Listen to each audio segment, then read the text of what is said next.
Assalamualaikum warahmatullahi wabarakatuh. Perkenalkan, nama saya Nadia Rizky Pratami. Hari ini kita akan membahas tentang mata kuliah penjaminan mutu pelayanan kesehatan. Di materi kali ini kita akan belajar tentang sejarah dan era perkembangan mutu pelayanan itu seperti apa, mulai dari perkembangan tahun ke tahun dan pengaplikasian serta implementasinya di Indonesia.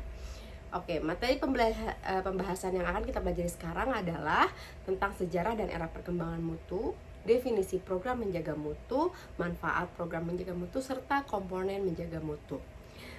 Untuk sejarah dan era perkembangan mutu, di sini ada 6 tahap perkembangan penjaminan mutu, yaitu pertama adalah di era tanpa mutu, dimana sebelum tahun 1800-an itu memang setiap produk dari layanan kesehatan maupun dalam segi general produk hasil industri dan lain sebagainya itu tidak ada unsur untuk bisa menilai mutu pelayanan atau mutu kualitas dari produk tersebut. Jadi memang setiap yang diproduksi, yang dihasilkan itu langsung bisa diedarkan ke pasar, langsung bisa terasa pelayanannya tanpa ada penilaian mutu terlebih dahulu.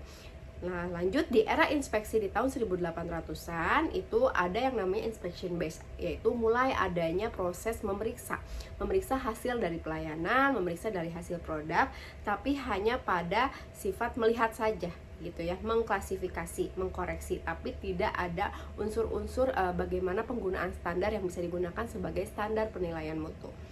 Lalu di era kendali mutu atau di QC, Quality Control, di tahun 1930-an sudah mulai ada yang namanya statistical base, yaitu di mana ada inspeksi titik-titik kontrol atau di statistik dasar serta adanya kontrol proses. Jadi mulai punya standar minimum dalam prosedur dan pelaksanaan pelayanan kesehatan khususnya, dan juga sudah mulai adanya penilaian ya di dalam proses pelayanan kesehatan itu sendiri. Lalu di era quality assurance atau di tahun 1950-an itu berkembang kembali. Ada yang namanya standar base, di mana pencegahan, rencana mutu dan akreditasi sudah mulai dilakukan.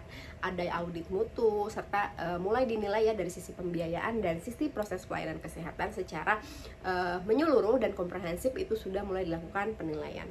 Lalu di era total quality management atau di change organization culture ya, itu di TQM kita istilahnya, itu mulai ada perbaikan kontinu yang dihasilkan dari evaluasi penilaian mutu. Nah, sudah mulai adanya perencanaan ya, sudah mulai adanya teamwork atau misalnya tim khusus yang memang difokuskan untuk melakukan penilaian ya, untuk dalam rangka proses menjaga mutu, baik di sisi pelayanan kesehatan maupun di dalam pelayanan jasa lainnya. Lalu di era sistem manajemen mutu, di mana memang semuanya gitu ya, dari mulai kita melakukan perencanaan sampai nanti kita ke penilaian dan evaluasi, itu dilakukan sistem ya, artinya upaya-upaya untuk terus menjaga mutu pelayanan kesehatan supaya bisa memberikan pelayanan yang berkualitas. Lalu lanjut di sejarah perkembangan program menjaga mutu, itu dimulai dari tahun 1950 sampai tahun 1970 ya. Lalu di tahun 1970 itu sudah ada program menjaga mutu berkembang dengan sangat pesat sesuai dengan kebutuhannya. Lalu program mutu pelayanan kesehatan di Indonesia itu dimulai dari 1972 sampai 2004 hingga sekarang, di mana memang sudah ada regulasi-regulasi yang diperuntukkan untuk mewajibkan setiap rumah sakit atau instansi pelayanan kesehatan itu melakukan program menjaga mutu. Nah, lalu sejarah dan era perkembangan mutu di Indonesia ini juga berkembang pesat ya, mulai dari perbaikan mutu perbaikan mutu itu dari mulai kinerja pelayanan kesehatan sampai sekarang juga berkembang untuk bisa memberikan pelayanan kesehatan yang sesuai dengan kebutuhan masyarakat. Nah, lanjut, program menjaga mutu ini supaya bisa dikatakan sebagai upaya untuk terus bisa menjaga mutu, harus ada syarat-syarat yang bisa dipenuhi oleh setiap instansi pelayanan kesehatan. Ada 8 hal pokok yang menjadi syarat penting ya, yang harus dipenuhi dalam program menjaga mutu. Pertama itu harusnya tersedia pelayanan kesehatan yang bisa diakses, available, pelayanan kesehatan yang wajar atau appropriate, artinya memang pelayanan kesehatan yang sesuai dengan kebutuhan masyarakat, tidak mengada-ngada dan sesuai dengan kompetensi, lalu berkesinambungan ya, dapat diterima, dapat dicapai, dapat dijangkau atau affordable, ini baik dari sisi biaya ya. Terus juga harus dapat efisien dan efektif serta bermutu tentunya. Lalu program menjaga mutu itu untuk dapat menyelenggarakan pelayanan kesehatan yang bermutu, banyak upaya yang bisa dilakukan. Upaya tersebut jika dilaksanakan secara terarah ya, secara dan terencana juga bisa memaksimalkan proses pelayanan kesehatan itu bisa berkualitas sesuai dengan harapan. Nah, upaya-upaya ini dikenal dengan istilah program menjaga mutu atau quality assurance program. Nah, program menjaga mutu itu ada quality assurance.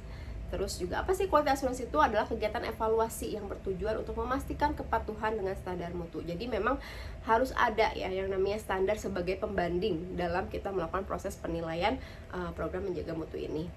Nah, standar menjaga mutu ini ya mewajibkan kita untuk melihat organisasi itu mengimplementasikan program-program berikut ya. Jadi memang ada hal-hal yang harus diaplikasikan di dalam proses pelayanan kesehatan supaya bisa mendapatkan proses pelayanan kesehatan yang sesuai dan berstandar. Nah, di dalam program menjaga mutu itu ada istilah yang namanya unsur masukan input, lingkungan, proses, dan keluarannya output ya.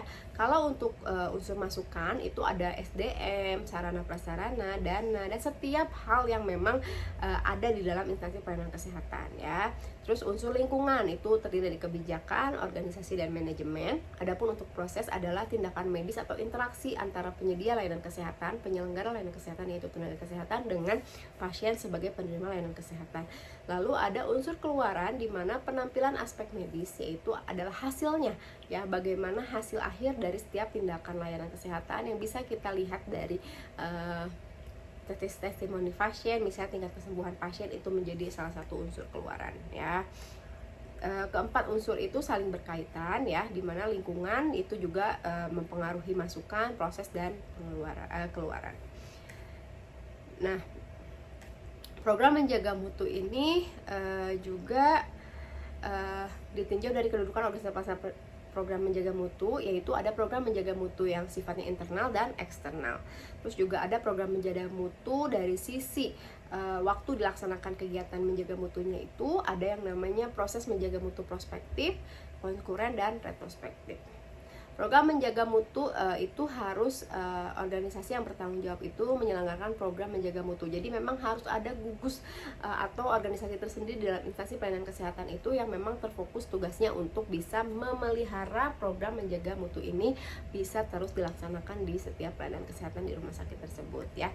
Dan harus dibentuk yang namanya GKM atau gugus kendali mutu ya.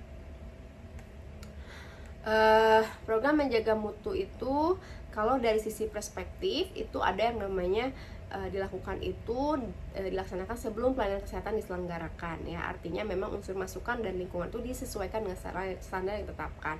Misalnya standarisasi, lisensi, sertifikasi, dan akreditasi. Adapun program menjaga mutu konkuren itu dilaksanakannya itu bersamaan pada saat pelayanan kesehatan berlangsung.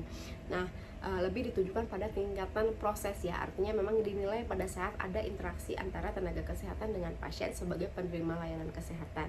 Nah, pada saat menilai proses itu kita sebutnya sebagai program menjaga mutu secara konkuren melalui pengamatan dan observasi ya. Terus ada juga program menjaga mutu retrospektif itu dinilai ketika pelaksanaan pelayanan itu sudah selesai dilakukan ya. Perhatian utamanya itu ditujukan pada unsur keluaran outputnya ya, dimana objek program menjaga mutu berupa hasil dari pelayanan kesehatan atau pandangan pemakai jasa pelayanan kesehatan. Artinya kita minta review dari pasien, contoh review rekam medis ya, survei klien, survei kepuasan pelanggan, dan lain sebagainya.